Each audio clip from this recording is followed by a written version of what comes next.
issue. We'll give you the 10 minutes each. Senator Lacson, you. Thank you, Mr. Chairman.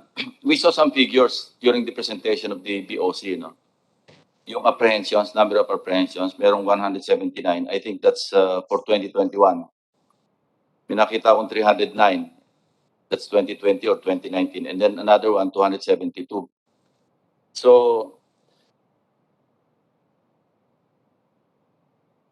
of all the apprehensions, only 75 cases were referred to the OJ. What happened to the other cases? Positive yung operation nyo, di ba? So, bakit hindi na-file ng kaso yung iba? I also asked that question with our legal division, sir. And, So, what was the response? it's actually, sir, one case covers multiple apprehensions. Sir. No, each apprehension should be one case filed. Can I just refer you to Dep Convener, sir, to explain? Maski isang tao lang nag-commit, pag several acts, separate cases yun. Again, Your Honor, can I request Dep Convener to shed light on this? Sir?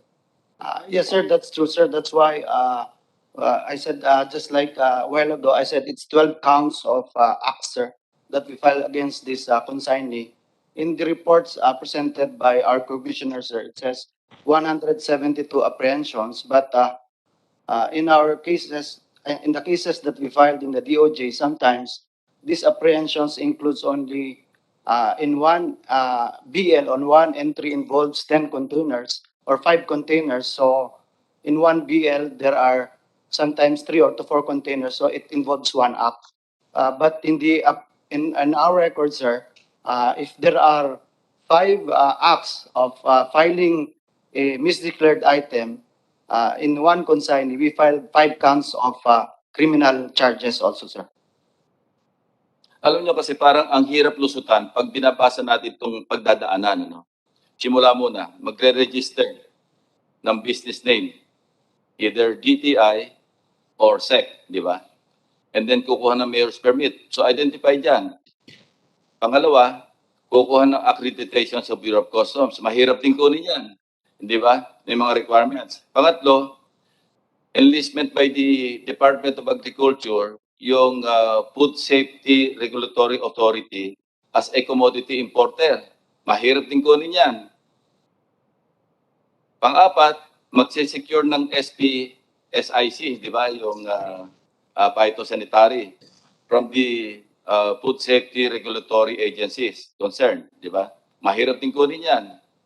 Dadaan sa butis ng karayom, bakit tumulusot yung smuggling? Ang hirap maintindihan. Meron pang first border, may second border pa, meron pang cold storage warehouse na accredited pa ng DA. Kindly explain to us because we cannot understand bakit lumulusot sa dami ng pagdadaanan, parang butas ka ng karayom eh. Bakit ang daming carrot sa labas? Ang daming broccoli? Ang daming imported pork na hindi rin dumaan nakalusot din. Yung CSW lang, yung cold storage warehouses lang. Hindi yan pwede lumabas nang wala ring clearance. Nakaregister din yon. Ito yung napakahirap maintindihan. Kami mismo mahirapang maintindihan. Lalo na yung mga affected, they will never understand. So, yun. Tapos meron pang yung pagpapasok ng goods, yung declaration, may risk classification pa. Di ba? Oh.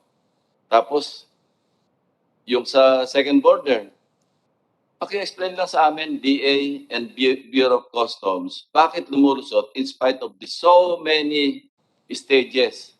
Ang tawag nga rito nung gumawa ng study, si Dr. Puico ba yun?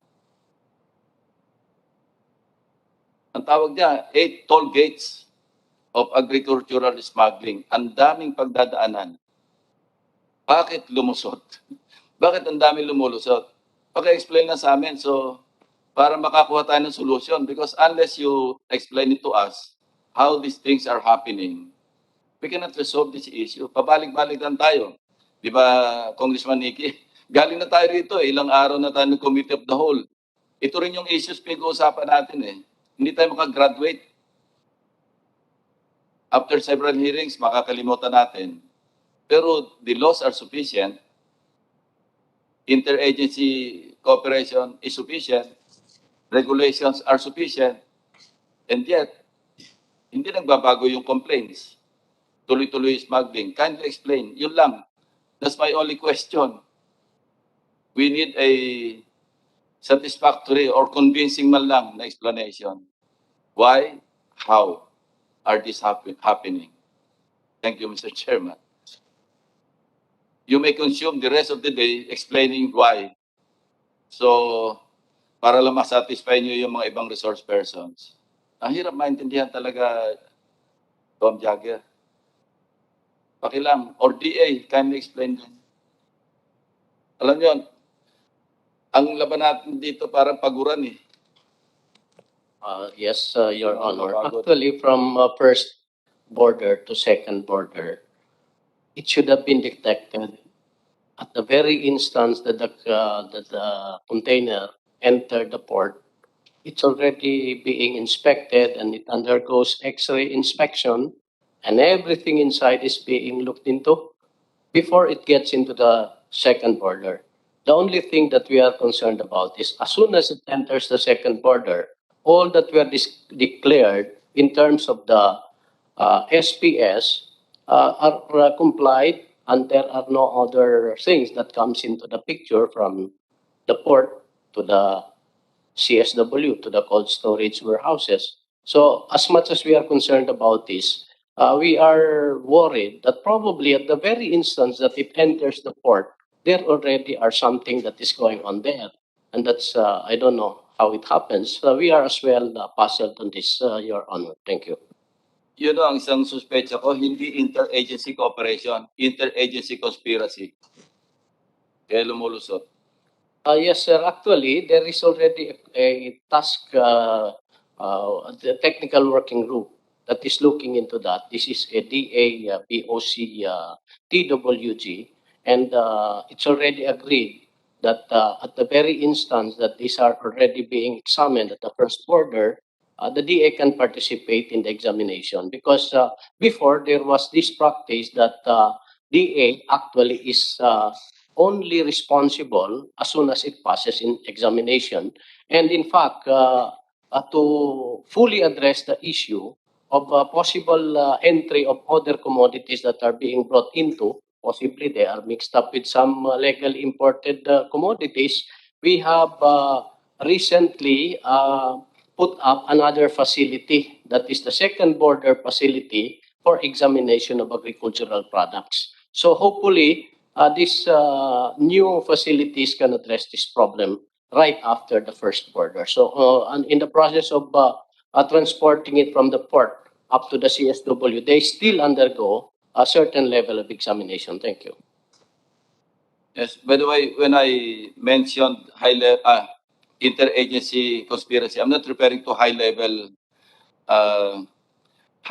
conspiracy. I'm referring to the personnel on the ground. I want to make that clear. Yun ang dapat makorek. Kasi siguro wala rin nahuhuli. Sila nag-uusap doon eh. And more or less, we know that these things are happening, hindi ba? So, maybe closer supervision. Tapos, paano lumulusit yung ready to close? Yung bang parang fly by night? Eh, ang daming ang dinadaanan eh. From registration hanggang sa makalabas ng CSW, yung mga agri products. Mahirap talaga, hirap maintindihan, Mr. President, Mr. Chairman. Even for somebody who has undergone so many investigations or conducted so many investigations, ang hirap pa rin maintindihan. Yung Department of Agriculture, napakaraming agencies, in charge of food security and importation. Di ba? Meron tayong BPI, BAI, NMIS, BFR. So, wala bang overlapping of functions? Anybody from DA? Kasi Wala parang po, merong sir. Yes, Your hindi Honor. overlap kundi conflict. Yung sino ba talaga in charge sa pagbigay ng SPSIC? NMIS, yung National Meat Inspection. Natanong na rin to during the previous hearings. Or the Bureau of Animal Industry. Parang merong mali sa sa delineation ng function. Who is actually Your Honor. issuing Yes, sir. SPSIC? Actually, Your Honor, there is no overlap because each of these agencies handles specific commodity. As to NMIS, for instance, it handles meat products, the importation of meat products, for instance. As for BAI, it handles livestock, live animals, and similar commodity that are being brought in. For fisheries, of course, these are the fish products. For BAI, these are a couple of commodities that are related to plant materials, finished commodities related to plants, say for instance, rice. So the conflict of functions are remote. We are currently also undertaking a harmonization of all regulatory functions so that they are somehow coordinated and they interact. And of course, the importance of having a coordinated databases so that we are able to also confer with our partner agencies such as BOC in terms of importation. Yes, but why did you issue a regulation allowing the BAI to issue SPSICs? Eh, yun ang nakaprovide naman sa batas, NMIS ang dapat nag-i-issue ng SPSIC. Pero somehow you circumvented the way of regulation issued by the DA. Bakit yung inalaw yung Bureau of Animal Industry na mag-issue ng SPSIC? Ang mandate na yan nasa NMIS.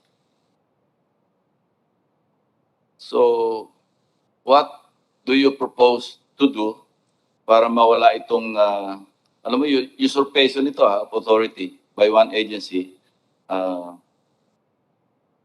ni usurp yung power ng another agency within the DA. Kaya magulo maraming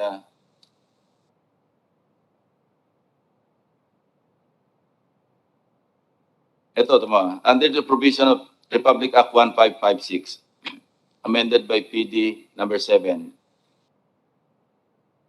ang task ng BAI, investigate, study, and report because of dangerous communicable diseases and by means and the means of prevention and in general to promote the development of the livestock industries. Ba't siya nag-i-issue ng SPSIC? Di ba dapat NMIS yun?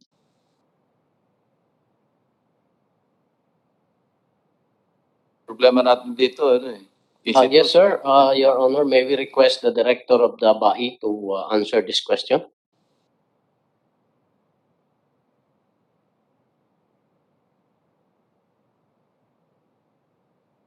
Director, I understand is also sworn in earlier, no? Right? All right, so go ahead. Please pick a. All right. Thank you, Mr. Chair, sa mga honorable members of this Senate. Sir, batas po na nag-create sa Bureau of Animal Industry, yung Act 3639, as read by the good senator, has mandated by to look actually and preserve po yung local livestock and poultry population natin against diseases. Sir, SPS or sanitary phytosanitary measures are actually measures against these diseases, Your Honor, and it falls under the mandate of BAI. So, in that sense, Your Honor, yung BAI po ang nag-i-issue ng SPS kasi po ang pag-accredit po natin ng foreign meat establishments ay actually divided into two areas. One area is we evaluate the animal health programs of the country who is wishing to access our markets. Dito po, ina-assess natin yung programs nila, yung presence of or absence of diseases. And ang National Meat Inspection Service naman po, ang focus po niya ay dun sa food safety aspect. So, ang ini-evaluate po ng NMIS ay yung mga meat plants or yung mga planta kung saan po pinaprocess or kinakata yung karne at doon po ito ay ipinapak. So that's the delineation of function, Mr. Chair. So yung pong SPS, sanitary phytosanitary, And even with trade, ang nakikipag-coordinate po ay ang Bureau of Animal Industry, Mr. Chair. Thank you. Mr. Chair, with the permission of Senator Lacson, Mr. Chair, Yes, Mr. Chairman. Mr. President, rather. Senator Pangilinan. Thank you, Mr. President. Yung bae, hayop. Yung NMIS, pagkain. Yung pumapasok na karne, na offals, etc., pagkain yun eh. So bakit nailagay sa bae? Food safety ang primary concern ng imported meat for consumer consumption. Paano napunta sa bae na ang concern ay animal health? Mr. Chair, if I may po. As again po, Mr. Chair, the area of concern for sanitary, phytosanitary, Mr. Chair, includes both food safety and disease and other hazards concern. Yun pong mga hayop na dadalhin sa Pilipinas bago po yan i-slaughter ay kailangan pong malaman natin ang disease condition or anumang programa against particular diseases ng country na mag-export. Kaya nga po, yes, I understand. I understand kung hayop. Pero ito karne. Ano na to, slaughtered na to. Ano na to eh? Kung hindi kasim, yempo, 'di ba? Ba't ilalagay sa animal industry yung kasim, tsaka yung liempo, tsaka yung kung ano pang mga karne? 'Di ba dapat sa NMIS 'yun? yes, I understand fully, Anong Mr. Chair. expertise ninyo sa pagkain? Na kayo ngayon ang magche-check phytosanitary and sanitary. Oo, tama 'yun. Paghayop. 'Di ba? Kasi ayaw natin pumasok yung hoof and mouth disease o kaya yung avian flu ng mga hayop na buhay, 'di ba? Yung mga imported na mga kasi magpaparami tayo ng baka o ng baboy o ng kambing. So papasok mo 'yan buhay, 'di ba? Para magkaroon ng hybrid na magandang quality, mas maganda ang produkto ng gatas, etc. Pagka hybrid buffalo, buhay 'yun. Pero bakit pati yung karne sa inyo? Mr. Chair, yun pong karne ay also a medium of transfer of the diseases that can affect the industry. So as I mentioned, Mr. Chair, ang SPS po ay malawak po ang kanyang sakop at yun nga po, isa doon ay ang maaaring pagpasok ng sakit ng hayop sa atin, kagaya po ng nabanggit ni former Congressman Nicky Briones kanina, yung mga karne na po pwedeng paggalingan ng even ASF and even avian influenza or even yung foot and mouth disease, Mr. Chair. Sandali lang, with the permission of Senator Lacson and Pangilinan. Senator Villar was raising her hand earlier on this matter. But Senator Lacson still has the floor. Senator Villar, go ahead. I just want to make a manifestation with regards to that, to the question of Senator Pangilinan. This week we will be filing the Livestock, Poultry, and Dairy Bill, Development Bill. And one of the things that we will clarify in that bill is the organization of the Bureau of Animal Industry and NMIS, because we are confused because the Bureau of Animal Industry and NMIS, they're very concerned about regulatory. Wala nang developmental. So we will try to solve that in the bill that we will file, that one agency will be developmental and one agency will be regulatory. So that would be solved by the bill I'm going to file sa plenary this week. Okay, thank you very much.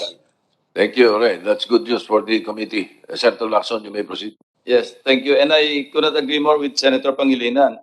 Nomenclature pa lang, aliwanag na eh. Yung isa, meat, pareho silang regulatory agencies. Pero tama si Senator Villar, kailan talaga clearly ma-delineate. Yung isa, nomenclature, animal industry. Bakit nakikialam sila sa meat? Ganun lang simple. Meron tayong National Meat Inspection Service. Meron, di ba meat ang kanyang mandate? Bakit yung BAI pumasok sa meat? Tama si Senator Kiko eh. Kung hayop na para ma-improve yung breed ng local, halimbawa hog or chickens, okay yon, may pakialam kayo doon, Bureau of Animal Industry. Pero pag pumasok na karne na, ibigay nyo na sa NMIS, kaya nagtuturuan eh. Now, sabi ni Commissioner Guerrero kanina, di ba, sa first border, ang unang titingin muna dyan, DA eh. Di ba, yung first border, although nasa customs area, yung agricultural products are supposed to be examined jointly by DA and DOH. Tapos after examination, documentary, no, lahat. Saka palang papasok yung jurisdiction ng customs kasi ipoprocess nila kasi imported yan. So yung first line of defense, nasa DA. So kung doon pa lang lumulusot na, ilulusot talaga all the way yan. Tapos babalik sa unyuli yung jurisdiction dahil pagpasok na sa cold storage warehouse. Sa inyo rin kukuha ng permit yan kung ilalabas. Sa presentation nga ni Congressman Nicky kanina, ang laki ng volume ng smuggled eh. That's only meat. Sa testimony naman kanina ng taga Trinidad, ganun din. And I heard, were you the one interviewed by Mr. Ted Filon tungkol sa strawberry? Yung sa ano ito? Yung sa importation ng prutas? Bureau of Plant Industry. Ang justification, kaya raw inaalaw yung strawberry ng Korea, hindi raw ka-level ng strawberry ng La Trinidad. Is that an accurate, tama ba yung pagkadinig ko? Na pinapayagan na pumasok yung strawberry ng Korea kasi hindi pareho ng quality ng strawberry natin sa Baguio or sa La Trinidad. And I would like to hear also the response of the Miss Agot. Yes, sir. Yes, ang sabi kasi ng Bureau of Plant, kaya inaalaw yung importation ng strawberry from Korea dahil magkaibang level, 1,000 or 1,500 per kilo raw yung strawberry ng Korea, yung sa inyo raw dyan sa Baguio, nasa mga 200, 300 lang. So hindi affected yung strawberry farm sa La Trinidad because ibang quality naman daw yung inaalaw nila na ma-import. Actually, sir, Yes, please. yes, sir. Nung nakita po namin yung justification ng BPI kung bakit inalaw po nila ito, ang nakalagay po doon ang isusupply daw po nila ay yung mga Koreans living in the country. Yun po yung isang rason nila. Ang market lang Korean, pero pag pinakawalan mo sa market, bawal bumili Pilipino? Kaya nga po wala naman po silang control. Imagine, 2 container vans weekly. Tapos honestly po sa Cebu, yung mga malls, SNR, mga high-end markets po, hindi na po nag-order, tumigil na po ng pag-order sa strawberry ng Benguet. Korean strawberries na po ang binibenta doon. Actually, mas malaki po yung jumbo size ng strawberry ng Benguet kumpara doon po sa Korean strawberry. Ang diferensya lang po, which is why yun din po yung question namin. 1 month po yan na nasa cold storage, nag-travel po yan, pero hindi po siya nalamog, hindi po siya nasira, hindi nalusaw. Matigas po siya pero matamis. Compared po dun sa Benguet strawberry, which is madali po siyang malamog kasi fresh na fresh nga po, galing dito sa Benguet. Yun po nagtataka kami kung ano ka po kaya ang preservative na ginamit doon kung bakit ganun katagal matigas pa rin. Kaya yung mga high-end markets po sa Cebu, hindi na po nag-order dito sa amin ang mga strawberries po namin despite the fact na mas malaki yung jumbo size namin at mas mababa yung presyo. Sa market lang po, sa wet market lang po nabebenta na yung mga strawberries po namin. Sa mga high-end markets, hindi na po sila nag-order precisely because of, yun nga po, mas tumatagal daw yung Korean strawberry kasi matigas po siya talaga. Yes, BPI. Why are you killing your fellow Filipinos? Gusto niyo mo lang ng hanap buhay yung mga kababayan natin doon sa La Trinidad? Import kayo ng import. Good morning po, Chair, President, Senate, and Senator Lacson. Actually, yung pong comment na sinasabi niyo na strawberry from Korea was allowed because of the reason na mas magandang quality. Actually, hindi naman po ganun ang ibig Kung sabihin narinig po. ko sa sagot ng taga BPI, yung director ng BPI, ang sabi niya, 1,000 to 1,500 ang presyo ng Korean strawberries. Yung local, 200 to 200 to 300, kaya hindi magko-compete. Iba raw yung kakain nun. Ibang social status ang kakain ng Korean strawberries. So hindi maapektuhan yung local strawberries. Yun po yung sagot. I wonder if you were the one interviewed I was listening Actually, the person was the director of the BPI, Director George Colaste. He was the one that was interviewed by... Yun, that was the reason By given. Yeah. Ngayon, when you were asked by the La Trinidad planters or businessmen there, ang sagot nyo naman na yun, as mentioned, iba naman yung dahilan. So which is which? To be honest, sir, I could not answer for that. Problema, you cannot answer and Yes, you're sir. from the BPI. Yes, what I would like to emphasize, sir, that this bago naman pinayagan po itong importation ng strawberry from Korea, nag-undergo po ito talaga ng process. Then it's also part of our commitments as a trading partners. So dumaan po yan sa proseso. Hindi po Yeah, yan. dumaan sa proseso, but we are killing the industry, the local industry. Why import when we have strawberries here? The intention, Why sir, naman, import carrots when you have carrots here? that's all part of the sir, we have a commitments po kasi sa international trade. Well, I think We your are not commitment to your fellow Filipinos is more important than your commitment with foreign with importers. Actually, not the intention to kill the local farmers. So we are also supportive with this ating what you call this mandate to support the farmers ng ating local farmers. Pero so we have to understand, sir, that being part of the trade organization, so we have to balance. Miss Agot, may shortage pa ng strawberry sa atin? Sir, mayroon po ba? May I Shortage pa just tayong strawberry? Sir, May shortage tayo ng strawberry?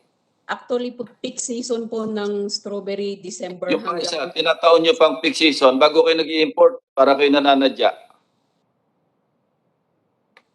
sir, That was, can I mention something? Yung result po kasi Go ahead. ng PRA ng strawberry na galing po sa BPI, nakalagay po doon na high risk yung strawberry from Korea.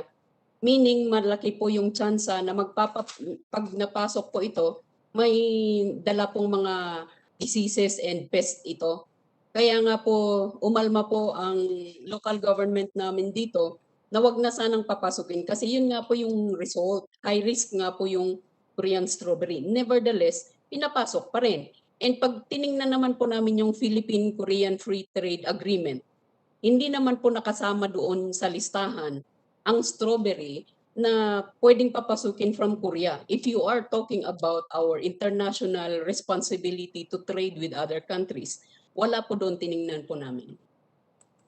Well, you want to respond? Go ahead. yes, sir.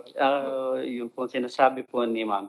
Actually, hindi naman po sinabi po, kaya po nagkakaroon talaga ng purchase analysis to establish po yung risk involved. So with that study that is being done, so kapag po nakita na meron tayong could use mitigating measures to address the risk to introduce pests, so yun po yung ginagawa natin before we will be allowing such importation. So hindi naman po ito basta na lang na pinapayagan or to kill the industry or kung ano man po ang purpose. So yun lang naman po ang aking Dahil po ito So- ay dumadaan sa proseso at sa yung pong risk to introduce ng pest or disease ay yung po ay talagang ina-address naman po ng BPI through the pest risk analysis procedures. High risk pa. Ha? Anyway, sa ibang bansa, yung mga prutas nga natin at saka yung prutas na yun, hindi pinapapasok eh. Whether konti lang or importation, hindi pinapapasok eh. The US, $10,000. Anyway, now you know why I voted against the WTO GATT in 1994. Protection na natin yung mga magsasakay. Ang tigas ng ulo nila. Sige, ayan, nandiyan tayo. Anyway, okay na. Yeah, the Vice Chairman can interject anytime. Anyway. So we will proceed with the, I'm sure you will want to pursue this, my colleagues. But as practiced by the Committee of the Whole, before they line up, we will have to first give the floor to the officers. So we only have one officer anyway, so it's the majority leader. Majority leader. So Senator Subiri, and then the lineup, sa pagkakalista, will have to go Pangilinan, Marcos, Revilla, Villar, Hontiveros, because Senator Pangilinan was the author of the resolution. But because of the tradition, majority leader, you have the floor. You have 10 minutes. Thank you very much, Mr. Chairman, our Senate President, as well as my dear colleagues and all our stakeholders that are here today. Magandang umaga po sa inyong lahat. Alam mo, tama po yung punto ng ating mga magsasaka. Talagang over